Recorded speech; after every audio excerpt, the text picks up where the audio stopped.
Hello everyone, কেমন আছেন সবাই? নিশ্চয়ই খুব ভালো আছেন। আমিও খুব ভালো আছি।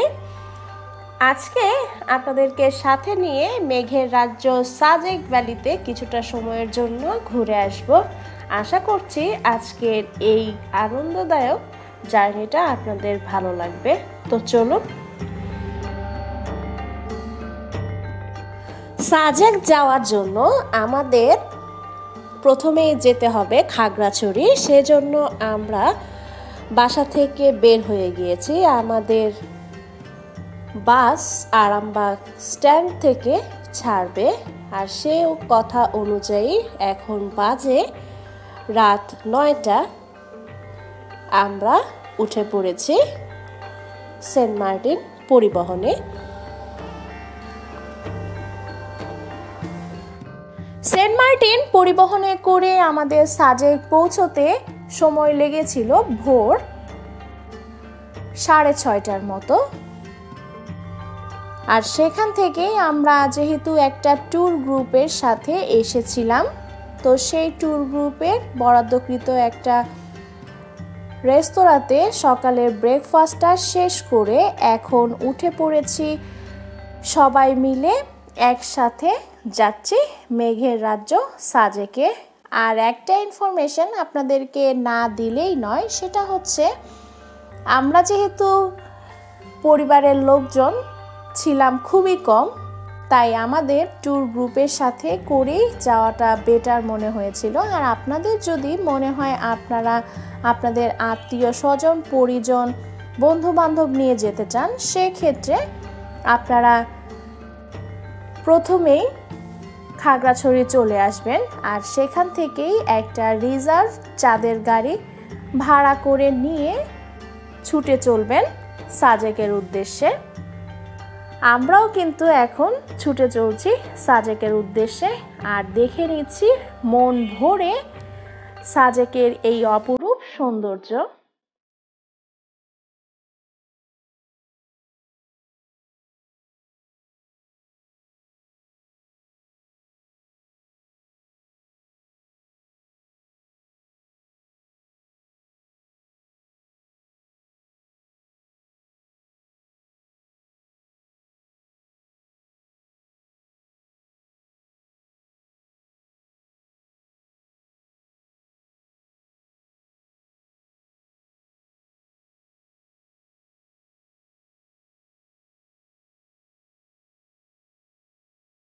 পাহাড়ি আঁকাবাঁকা পথ পেরোতে পেরোতেই আপনাকে কিন্তু 3টি পুলিশি চেকপোস্টের সম্মুখীন হতে হবে সাজেক যাওয়ার জন্য। আর এজন্য অবশ্যই আপনাকে আপনার ভ্রমণটি যাতে আনন্দদায়ক এবং স্বাচ্ছন্দ্যময় হয়, সেজন্য আপনার নিজস্ব জাতীয় পরিচয়পত্র নিয়ে যাবেন। আর সেটা যদি না থাকে, অবশ্যই নিতে হবে জন্ম নিবন্ধন পত্র। এতে করে আপনাদের যে পুলিশি চেকপোস্টের একটা ব্যাপার রয়েছে, সেটা কিন্তু খুব নির্ঝঞ্ঝাটভাবে মিটে যাবে।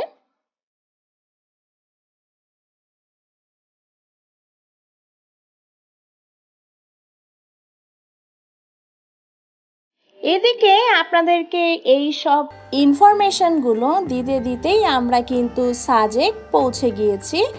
মোটামুটি আমাদের জার্নিটা ছিল প্রায় 13 থেকে 14 ঘন্টার মতো, একেবারে ঢাকা থেকে সাজেক পৌঁছানো পর্যন্ত।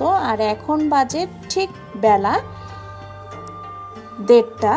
আমাদের গাড়িটা মানে চাঁদের গাড়িটা রাস্তায় একটু গন্ডগোল করেছিল, তাই আসতে কিছুটা বেগ পেতে হয়েছে, আর সময়ও কিছুটা বেশি লেগেছে। কিন্তু যত কিছুই হোক না কেন, সেই সব ক্লান্তি, সেই সব ঝঞ্ঝাট সব কিছুকে উপেক্ষা করে যখন এই যে মেঘের রাজ্য সাজেকে আমাদের গাড়িটা ঢুকছিল, তখন মনে হচ্ছিল প্রকৃতির এই অপার সৌন্দর্য মনে হয় বিপুল মেঘরাশিতে সাজিয়ে দিয়েছে সৃষ্টিকর্তা নিজ হাতে। আর সেই সব দেখতে দেখতেই আমরা কিন্তু আমাদের বরাদ্দকৃত যে কটেজটি ছিল সেই কটেজগুলোতেই চলে এসেছি। আর এই যে দেখতে পাচ্ছেন আমাদের লিটল চ্যাম্প, সে কিন্তু একেবারে হাঁপিয়ে দাপিয়ে অস্থির, তাই সে এখন সব কিছু বাদ দিয়ে একেবারে সন্ন্যাসী বেশে ঘুরে বেড়াচ্ছে।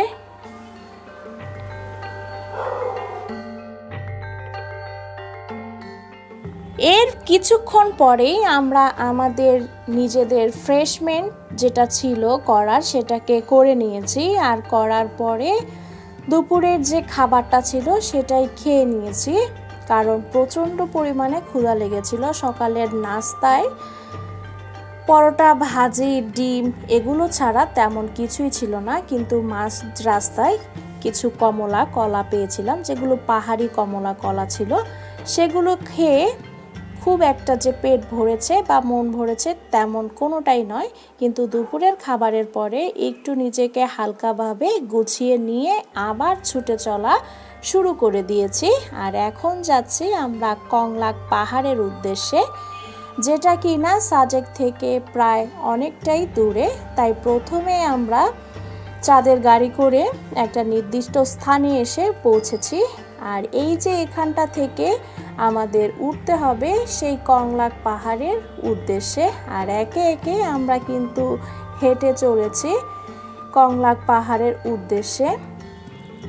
পাহাড়টাতে উঠতে বেশ খানিকটা বেগ পেতে হবে আমাদের, কারণ অনেকটা উঁচুতে, যার ফলে আমাদের যান্ত্রিকতার এই শহর থেকে যারাই গিয়েছে তারাই কিছুক্ষণ পর পর এক এক জায়গাতে একটু জিরিয়ে রয়ে শয়ে ছবি তুলে নিজেদের মতো করে বিশ্রাম নিয়ে তারপর উঠছে। আমরা কিন্তু বিকেলের সূর্যাস্তটা এখান থেকেই দেখার চেষ্টা করব, তাই আমাদের বিকেলে এই যাত্রাটা শুরু হয়েছে। আর ওই যে দেখতে পাচ্ছেন কিছু দূর হেঁটে এসেছি, আর আমার মতো কিছু ক্লান্ত পথিক এখানে বসেই ফটো সেশন করে নিচ্ছে। একটা কথা না বললেই নয়, আপনারা হয়তোবা ভাবছেন আমি এই বাচ্চা কাচ্চা নিয়ে কিভাবে এত দূরের কংলাক পাহাড় পর্যন্ত উঠে যাচ্ছি। শুধুমাত্র ইচ্ছা, আগ্রহ আর চেষ্টার কারণেই আমরা কিন্তু কংলাক পাহাড়ে সবাই মিলে উঠতে পেরেছিলাম। আর সেই চেষ্টা, আগ্রহ মূল হোতাই হচ্ছে মুহূর্তর বাবা। মুহূর্তকে নিয়ে সে উঠেছে, কারণ মুহূর্ত যখন আরও অনেক ছোট ছিল ঠিক তখনই কিন্তু আমরা এই কংলাক পাহাড় জয় করেছিলাম।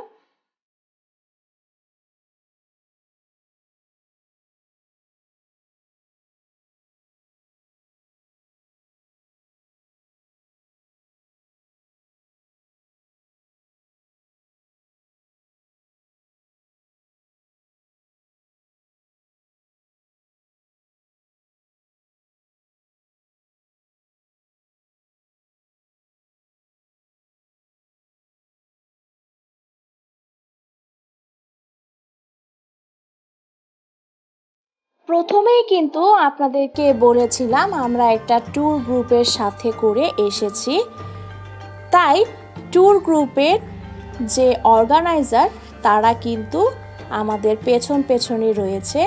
আর এই যে দেখতে পাচ্ছেন আমরা কিন্তু কংলাক পাহাড়ের যে পাড়াটা রয়েছে সেই পাড়ার সামনে দিয়েই হেঁটে যাচ্ছি। আসলে এই সব পাহাড়ি বন জঙ্গল এলাকাতে যদি আপনার পরিচিত সেই রকম কিছু না থাকে বা গ্রুপ মেম্বার খুব বড় না হয়, তাহলে মনে হয় এইরকম ট্যুর গাইডদের সাথে আসাটাই সব থেকে নিরাপদ। এতে করে আপনি আপনার নিজস্ব অস্তিত্বটাও ভুলে যাবেন না, আর সাময়িক যে বিপদ আপদ ঘটতে পারে সেটাকেও আপনি সমাধান করতে পারবেন।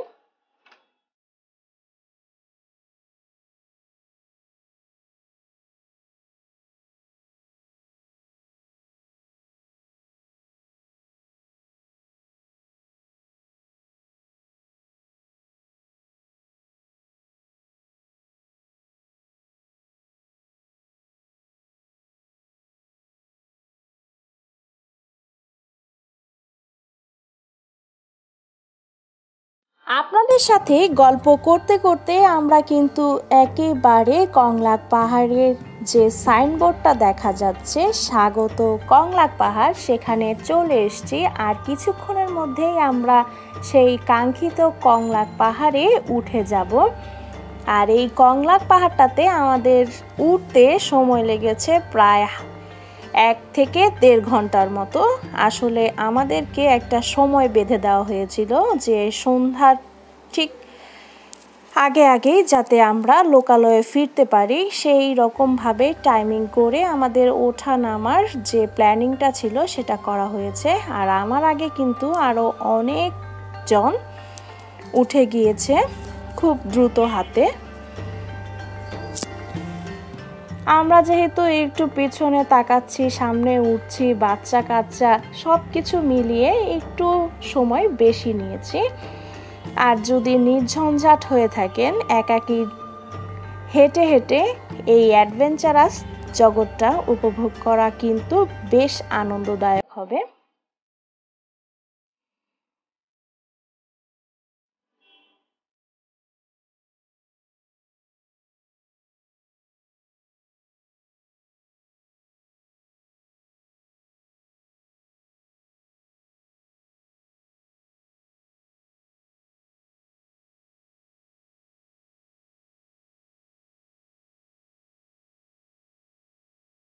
যেহেতু পাহাড়ি রাস্তা, তার মধ্যে উঁচু নিচু ঢালু অনেক ব্যাপার স্যাপার রয়েছে, তাই শেষ পর্যন্ত যখন গন্তব্যে এসে আপনি পৌঁছাবেন তখন কিন্তু আপনার মনে হবে এই পাহাড়ি জীবনযাপনটা কিন্তু খুব একটা সহজ সাধ্য নয়। তাই যখনই আমাদের গ্রুপ মেম্বাররা উঠে চলে এসছে তখন আমরা এসে কিছুক্ষণ চোখ ভরে মন ভরে দেখে নিচ্ছি প্রকৃতির অপার সৌন্দর্য। আর পেছনে যে একটা টং দোকানের মতো দেখতে পেলেন, এটাই কিন্তু কংলাক পাহাড়ের শেষ সীমানায় অবস্থিত টং দোকান, যেটাতে কিনা এখানে উঠে আসা প্রত্যেকটা পর্যটকের বিশ্রামের জন্য একটা অন্যরকম জায়গা সৃষ্টি করেছে।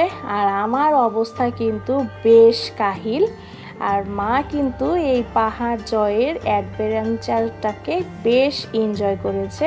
আর এই যে শেষ পর্যন্ত আমরা সবাই মিলে একটা ফ্যামিলি পিক তুলতে পেরেছি।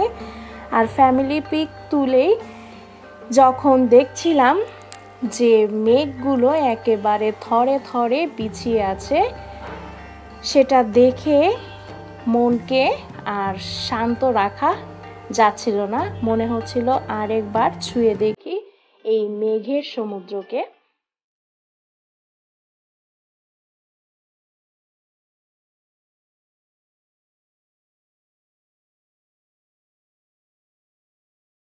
মেঘের সমুদ্র কংলাক পাহাড় দেখে আমরা কিন্তু অলরেডি নিচে নেমে পড়েছি আমাদের চাঁদের গাড়ির যে জায়গাটাতে দাঁড়িয়ে আছে সেটাতে। আর সেখান থেকেই আমরা গাড়ি যোগে চলে এসেছি সাজেকের হ্যালিপ্যাডে। আর এই যে দেখতে পাচ্ছেন আমাদের ট্যুর মেম্বাররা সবাই একসাথে বসে সেলফি, কুলফি, ব্যাকফি সব কিছু তুলে নিচ্ছে আর এটাকেই স্মৃতি হিসেবে ধরে রাখছে। আর এদিকে আমাদের মুহূর্তর খুবই নাজেহাল অবস্থা। আসলে আমাদের যতটা না কষ্ট হচ্ছে তার থেকে বেশি কষ্ট হয়েছে মুহূর্তর। সেটা ও শারীরিকভাবেও বোঝাতে চেষ্টা করছে, যতটা না মৌখিকভাবে বোঝানোর চেষ্টা করছে। সে যাই হোক, মুহূর্ত কিন্তু আমাদের সাথে করে নিয়ে প্রায় 6 মাস বয়স থেকেই বাংলাদেশের বিভিন্ন জায়গাতে ঘুরে ফিরে একটা অভ্যস্ততার গতিতে ছুটে চলেছে। আর তার শৈশবটা কিন্তু একটা ট্রাভেলার যে চাইল্ডহুড সেটাতে পরিণত হতে যাচ্ছে। আর এখন আমরা সামনে এগিয়ে এগিয়ে যাচ্ছি হেলিপ্যাডের উপরে। আর নিচে আসছে মা আর মুহূর্তর বাবা, তার সাথে আমাদের টিম মেম্বাররা। এখানেই আমরা সন্ধ্যা যে লাগার মুহূর্ত সেটাকেই উপভোগ করব। আর অনেক বাতাস কিন্তু এখানে, তাই সাজেকে ঘুরতে আসা প্রত্যেকটা মানুষ বিকেলটা এই হেলিপ্যাডেই উপভোগ করে।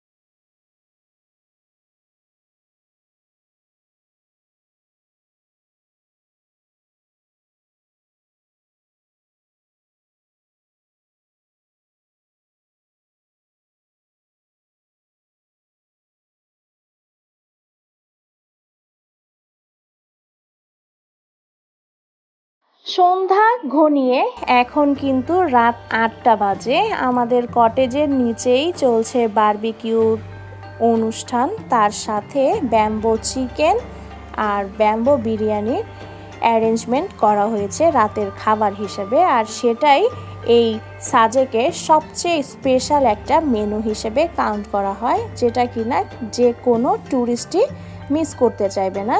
আর সেটাই আমরা এখন আমাদের খাবারের তালিকাতে যোগ করে নিয়েছি।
Good morning everyone.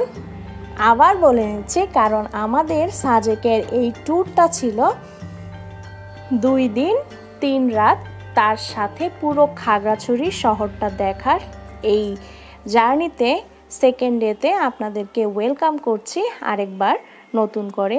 কারণ গতকাল খাওয়া দাওয়ার পরে শরীরটা এত ছেড়ে দিয়েছিল যে আপনাদের সাথে আর কথা বলার কোনো এনার্জি পাচ্ছিলাম না। তাই আজকের মুক্ত বাতাসে আপনাদেরকে সাথে নিয়ে আবার সাজেক জার্নির সেকেন্ড ডেটা শুরু করতে যাচ্ছি। আর এত সুন্দর সকাল বেলা যে কারো মনকে একেবারে প্রফুল্লতায় ভরিয়ে দিবে।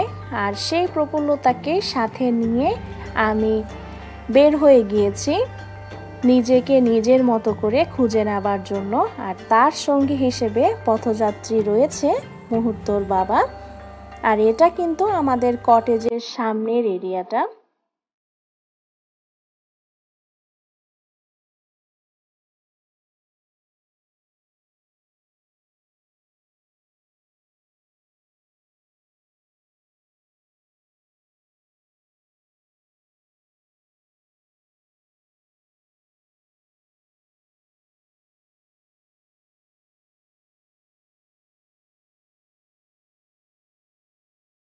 সামনের এরিয়াতে দোল খেয়ে এখন আমরা চলে এসেছি স্টোন গার্ডেনে, যেটা কিনা সাজেকেই অবস্থিত। একটুখানি হাঁটাচলা করলেই আপনারা স্টোন গার্ডেনের সন্ধান পেয়ে যাবেন। আর এই মুহূর্তে আপনাদেরকে সাজেক সম্বন্ধে আরেকটা জিনিস না বললেই নয়, যেটা আমি সাজেক আসার পরে উপলব্ধি করতে পেরেছি। যারাই আমার মতো ট্যুরিস্ট রয়েছেন তারা কিন্তু যদি একটু শীত কাতুরে হন তাহলে অবশ্যই একটু ঠান্ডার পোশাক নিয়ে তারপরে এই সকালের জার্নিটা শুরু করবেন। আর একটা কথা, সেটা হচ্ছে সাজেক যেহেতু একটা পাহাড়ি এলাকা, এখানে কিন্তু সারাদিন তেমন কোনো বিদ্যুতের ব্যবস্থা নেই। সৌর বিদ্যুৎ দিয়েই রাতে তাদের কার্যক্রমটা চালানো হয়। তাই অবশ্যই আপনারা সাথে করে পাওয়ার ব্যাংক এবং রবি সিম সাথে করে নিয়ে আসবেন। কিন্তু আমি দেখলাম যে রবি ছাড়া অন্যান্য অপারেটরগুলো চলে, কিন্তু যদি না পাওয়া যায়, আপনার প্রিয়জনরা আপনার খোঁজ খবর নেওয়ার জন্য হঠাৎ করে সুইচ অফ যদি পেয়ে যায় তাহলে একটা দুশ্চিন্তায় ভুগবে। তাই অবশ্যই চেষ্টা করবেন রবি সিম নিয়ে আসার। আর আপনাদের সাথে গল্প করতে করতে আমরা কিন্তু হেঁটে হেঁটে আবার গতকালকে যে জায়গাটাতে এসেছিলাম সেটাই আবার সকালবেলার চকচকে রোদে দেখে নিচ্ছি। হ্যাঁ, সেটা হচ্ছে এই হেলিপ্যাড। আর হেলিপ্যাডটা সকালের আলোয় আরও কিন্তু বেশ সুন্দর লাগছে। আর পাখির চোখে কেমন লাগে এই হেলিপ্যাডটা সেটাই একবার দেখে নেন।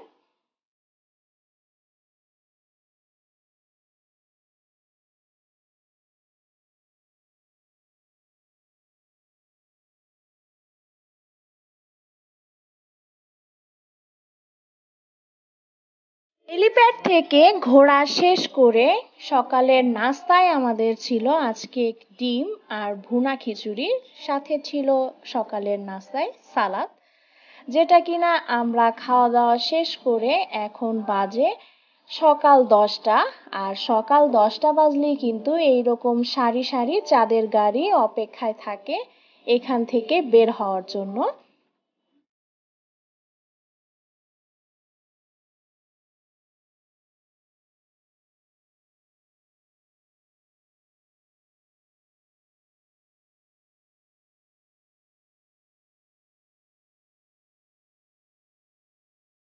সাজেকের আঁকাবাঁকা পথ পেরিয়ে এখন আমরা চলে যাচ্ছি খাগড়াছড়ির উদ্দেশ্যে। আর খাগড়াছড়ি গিয়ে আমাদের দুপুরের লাঞ্চ শেষ করে নেব। আর সেখান থেকেই আমরা যাব আলুটিলা গুহা, আর তার সাথে সাথেই যাব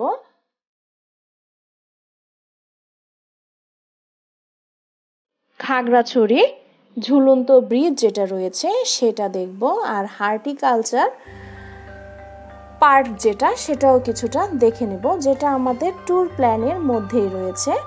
আর এই প্যাকেজটা কিন্তু আমরা একটা ট্যুর গ্রুপ থেকে নিয়েছিলাম, সেটা বারবার বলে নিচ্ছি কারণ হচ্ছে এইসব ট্যুর গ্রুপ আপনি অ্যাভেলেবল যে কোনো জায়গায় যাওয়ার সময় পেয়ে যাবেন। আর একটা কথা না বললেই নয়, প্রকৃতি কিন্তু অপরূপ সৌন্দর্যে সেজেছে।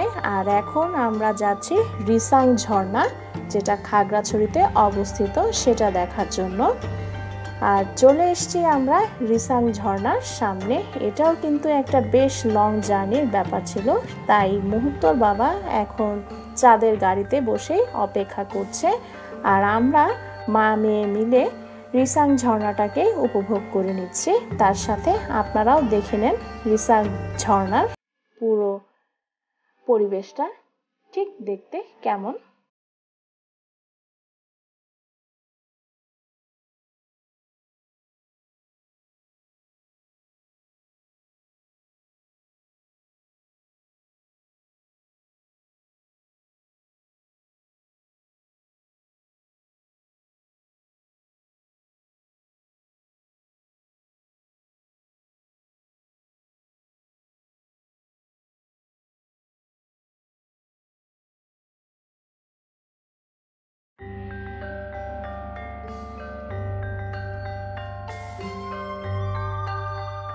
খাগড়াছড়ির রিসাং ঝর্ণা দেখার পরে আমরা আবার চলে যাচ্ছি খাগড়াছড়ির আলুটিলা গুহার উদ্দেশ্যে। আর এর মাঝে কিন্তু আমাদের খাওয়া দাওয়ার পর্বটা কমপ্লিট করে নিয়েছি, যেটা কিনা এখানে অ্যাড করতে পারিনি কারণ প্রচণ্ড পরিমাণে টায়ার্ড লাগছিল। বাস তো নেই, শুধুমাত্র 1 ঘন্টার ব্যবধানে চাঁদের গাড়ি থেকে ওঠানামার যে ঝক্কিটা ছিল সেজন্য আর সেইভাবে তেমন কিছুই দেখা হয়নি। আর প্রচণ্ড পরিমাণে গরম লাগছিল, সেজন্য মুহূর্তের এই ড্রেস আপ। আর সে কিন্তু প্রকৃতিটাকে বেশ উপভোগ করে নিচ্ছে, তাকে দেখলেই বোঝা যাচ্ছে। আর আমরা আমাদের খাগড়াছড়ির এই জায়গাটা থেকে প্রকৃতিটাকে আরো স্বচ্ছভাবে উপভোগ করে চলে যাব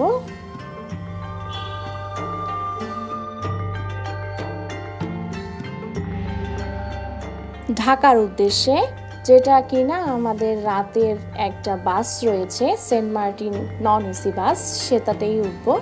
তো আজকের মতো আমি আমার ট্যুর ব্লগটা এখানেই শেষ করছি। All time be positive, happy with your family. ভালো থাকবেন, সুস্থ থাকবেন, দেখা হচ্ছে নেক্সট ব্লগে। ততক্ষণ পর্যন্ত পাশেই থাকবেন।